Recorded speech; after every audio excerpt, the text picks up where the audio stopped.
अस्सलाम वालेकुम दोस्तों, मेरा नाम डॉक्टर मोहम्मद मुस्तफ़ा है। चिल्ड्रंस इंसाइक्लोपीडिया की आज के एपिसोड में हम पढ़ेंगे कॉन्स्टलेशन के बारे में। कॉन्स्टलेशंस के बारे में पढ़ने से पहले अगर आपको ये वीडियो पसंद आए तो इसको लाइक कीजिएगा, इस चैनल को सब्सक्राइब कीजिएगा और इसको अपने दोस्तों के साथ ज़रूर शेयर कीजिएगा।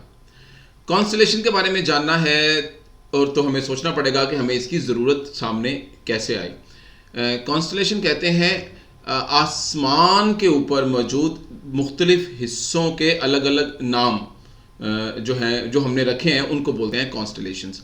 वो लोग जो सितारों को स्टडी करते हैं, वो लोग जो स्टार्स प्लैनेट्स को स्टडी करते हैं, कहकशाओं का मुताला करते हैं, आसमान की तरफ अपनी दूरबीनें लगाकर आसमान पर मौजूद जो सितारों की मूवमेंट है, जो प्लैनेट्स की मूवमेंट है, उसको ऑब्जर्व करते हैं, तो उनको इस बात की ज़रूरत महसूस हुई कि उन्होंने आसमान के मुख्तलिफ हिस्सों को अलग अलग नाम देने थे। इन अलग अलग नाम देने को बोलते हैं, ये अलग अलग नाम जो है ये कॉन्स्टलेशंस कहलाते हैं। वैसे ही आप और मैं जो लोग इन चीज़ों के बारे में बहुत ज़्यादा नहीं जानते हैं, हम भी अगर आसमान की तरफ देखें तो हमें जो आसमान पर मौजूद सितारे हैं, अगर हम चाहें तो उनको मुख्तलिफ शक्लों में आपस में मैच कर सकते हैं, आपस में मिला सकते हैं, आपस में लाइनें ड्रॉ करके ट्रायंगल्स बना सकते हैं, अलग अलग किस्म की शेप्स बना सकते हैं। और यही वो शेप्स हैं जो असल में शुरू में कॉन्स्टलेशंस की वजह बनी। और बहुत अरसे तक, तकरीबन 2000 साल पहले आप यूँ समझे, जब इंसानों ने आसमान का मुशाहिदा करना शुरू किया तो उन्होंने मुख्तलिफ किस्म की कॉन्स्टलेशंस को अलग अलग नाम देना शुरू कर दिए। चाइनीज़ और मुस्लिम साइंसदानों ने भी कॉन्स्टलेशंस को अपने नाम दिए, लेकिन ज़्यादातर कॉन्स्टलेशंस के नाम उनसे पहले से, यानी कि वो तकरीबन 2000 साल पहले जो ग्रीक्स ने उनको नाम दिए, वही नाम जो है वो ज़्यादातर इस्तेमाल किए जाते हैं। कॉन्स्टलेशंस को नाम देने के लिए आप देखेंगे, जितनी भी आप कॉन्स्टलेशंस को देखेंगे शुरू वाली, उनके नाम बड़े इंटरेस्टिंग है और उन्होंने जानवरों के नाम के ऊपर रखे हैं। मिसाल के तौर पर 2 कॉन्स्टलेशंस, जिनमें से एक का नाम जो है वो है बुल और दूसरे का नाम है स्वान। तो ये वो कॉन्स्टलेशंस हैं जो जानवरों के नाम पे जिनका नाम रखा गया। चूँकि ये अर्ली ग्रीक्स ने बनाए, इसलिए उन्होंने कुछ कॉन्स्टलेशंस का नाम अपने जो है ग्रीक गॉड्स और उनके जो मिथिकल करैक्टर्स हैं उनके नाम के ऊपर भी रखा है। मिसाल के तौर पर एक कॉन्स्टलेशन का नाम है पर्सियस और एक जो फेमस कॉन्स्टलेशन है उसका नाम है एंड्रोमेडा। तो ये चूँकि वो बना रहे थे, वो दरियाफ्त कर रहे थे, इसलिए वो उन कॉन्स्टलेशंस को अलग अलग जो है उन्होंने नाम देना शुरू किए। जो सबसे रिसेंट किस्म की कॉन्स्टलेशन जिनको नाम दिया गया है उनके नाम ज़रा एडवांस है। मिसाल के तौर पर एक कॉन्स्टलेशन का नाम है माइक्रोस्कोप और एक कॉन्स्टलेशन का नाम है क्लॉक। तो जो जिनको रिसेंटली जो है वो नाम दिया गया है। आसमान पर पूरे आसमान को साइंटिस्टों ने तकरीबन 88 डिफरेंट कॉन्स्टलेशंस में डिवाइड किया है और वो उनकी बाउंड्रीज पे भी इत्तफाक कर चुके हैं और उनके नाम आमतौर पर लैटिन में जो हैं वो लिए जाते हैं। ये इसलिए भी ज़रूरी है कि अगर आप आसमान पर किसी एक तरफ देख रहे हैं, किसी एक ख़ास हिस्से की तरफ देख रहे हैं, तो आप चाहते हैं, और जब आप उसको कम्युनिकेट करते हैं दूसरे साइंटिस्ट के साथ, तो आप चाहते हैं या दूसरे को बताना चाहते हैं कि वो भी आसमान के उसी हिस्से की तरफ देखे।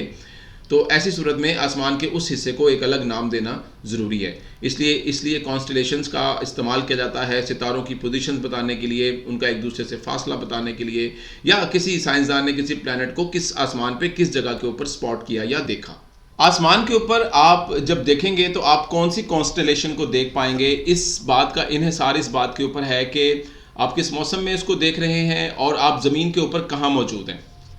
मिसाल के तौर पर अगर आप नॉर्दर्न हेमिस्फीयर में रहते हैं ज़मीन पे, शुमाली जो कुर्रा अर्थ का इलाका है, अगर आप वहाँ पर रहते हैं तो सबसे आसानी से जिस कॉन्स्टलेशन को आप देख सकते हैं, आसमान पर तलाश कर सकते हैं विंटर इवनिंग्स में, उसमें जो मशहूर है वो है ओरायन और इसके अलावा हंटर। इसके अलावा उनके करीब यू कैन फाइंड टॉरस, जिसको बुल भी कहते हैं, और इसके अलावा जेमिनाई, जिसको ट्विंस भी कहते हैं, वो भी आपको उनके करीब जो है वो नज़र आ सकती है।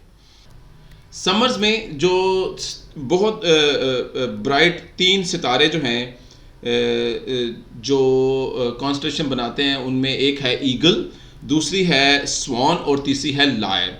ये 3 बड़े ब्राइट सितारों वाली कॉन्स्टलेशंस हैं। ये इनको साइंटिस्ट इस्तेमाल करते हैं दूसरे कॉन्स्टलेशंस को लोकेट करने के लिए कि वो किस तरफ होंगे, इनके लिहाज से, इनके रेफरेंस के लिहाज से। साउदर्न हेमिस्फीयर में रहने वाले लोगों को आसमान पर अलग किस्म की जो है वो कॉन्स्टलेशंस दिखाई देती हैं, जिनमें से 2 मशहूर कॉन्स्टलेशन में से पहली है साउदर्न क्रॉस और दूसरी का नाम होता है सेंटोर। तो ये जो कॉन्स्टलेशंस का जो चक्कर है सारा, वो आसमान पर को मुख्तलिफ हिस्सों में तकसीम करने के लिए है, ताकि वो लोग जो सितारों का मुशाहिदा करते हैं, जो फल्कियात के माहिर होते हैं, वो एक दूसरे के साथ जब कम्युनिकेट करें तो वो इस बात को शेयर करें कि उन्होंने कौन से वाली जगह को इस्तेमाल किया जब उन्होंने किसी सितारे को दरियाफ्त किया या किसी सितारे में कुछ ख़ास बात उन्होंने महसूस की। आज के ज़माने में, पहले ज़माने में लोग कॉन्स्टलेशंस का मुशाहिदा खाली आँख से करते थे, फिर दूरबीन की दरियाफ्त के नतीजे में वो उनका मुशाहिदा बेहतर तरीके से कर पाए, और आज हमारे पास दुनिया की ताकतवर तरीन टेक्नोलॉजीज़ मौजूद हैं जिससे हम अपनी जो आँखों के देखने की सलाहियत है उसको बहुत ज़्यादा बढ़ा चुके हैं। हुबल टेलीस्कोप के बारे में आपने सुना होगा, जिसने हमें कायनात के वो वाले हिस्से दिखाए जिनके बारे में हम सोच भी नहीं सकते, जो हमारे से बिलियंस ऑफ किलोमीटर दूर हैं। हम उनको भी इसकी मदद से देख पाए, और अब उसके भी एडवांस वर्जन्स और टेलीस्कोप जो हैं वो तैयार की जा रही हैं, जो हमारी इंसान की देखने की जो वुसअत है उसको देखने की जो सलाहियत है उसको बहुत ज़्यादा वुसअत जो है वो देने जा रही है। कॉन्स्टलेशन का सबसे ज़बरदस्त और ख़ूबसूरत इस्तेमाल जो मेरी समझ के मुताबिक रिसेंटली हमने देखा कि हुबल की ने एक पिक्चर बनाई, उसको डीप फील्ड इमेज इस तरह का उसका नाम है, वो दिया जाता है। वो अब तक की फल्कियात की तारीख की सबसे खूबसूरत इमेज है, जिसमें एक तस्वीर के अंदर हम बहुत सारी हज़ारों गैलेक्सीज़ को देख सकते हैं जो एक दूसरे से बहुत हज़ारों नूरी सालों के फासले के ऊपर मौजूद हैं। नूरी साल का मतलब है इतना फासला जितना फासला रोशनी एक साल में तय करती है, और अगर कोई चीज़ हज़ारों करोड़ों नूरी साल दूर हो तो आप हिसाब लगा सकते हैं कि वो कितना दूर होएगी। तो मैं बता रहा था कि वो जो इमेज है जो नासा ने बनाई हुबल टेलीस्कोप की मदद से, उसको हुबल डीप फील्ड इमेज का भी नाम दिया जाता है, उस में बहुत सारी गैलेक्सीज़ और स्टार्स, बल्कि स्टार्स नहीं, बहुत सारी गैलेक्सीज़ को देखा जा सकता है। तो उसको बनाने के लिए उन्होंने आसमान के ऊपर एक बड़ा ही छोटा सा गैर मारूफ जो है वो जगह या कॉन्स्टलेशन का इंतखाब किया, जिसे कहते हैं फॉर्नेक्स। इस तरह की इंटरेस्टिंग और बहुत सारी मालूमात के बारे में मज़ीद जानते रहिए, इसके बारे में पढ़ते रहिए अगर आपको ये अच्छा लगे। और डॉक्टर मुस्तफ़ा की तरफ से आज के लिए बस इतना ही। अपना और सबका ख्याल रखें। अल्लाह हाफिज़।